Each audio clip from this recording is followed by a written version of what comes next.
সকল পাপ কাজ থেকে বিরত থাকুন। সকল পাপ কাজ থেকে বিরত থাকুন।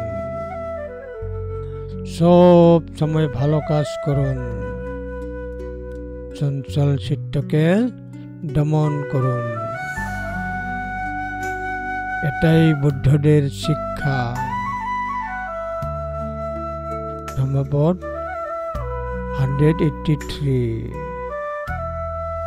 সমস্ত মন্দকে ত্যাগ করে মঙ্গলের অবস্থায় প্রবেশ করা এবং নিজের চঞ্চল চিত্তকে নিজের দ্বারা শুদ্ধ করা, এটাই বুদ্ধের শিক্ষা।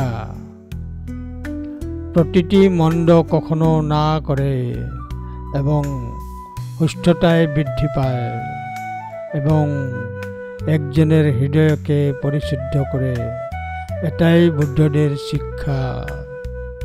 ধম্মপদ 183।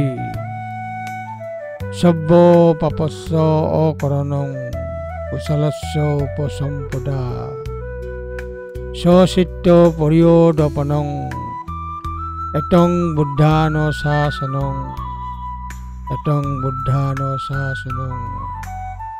ধম্মপদ 183।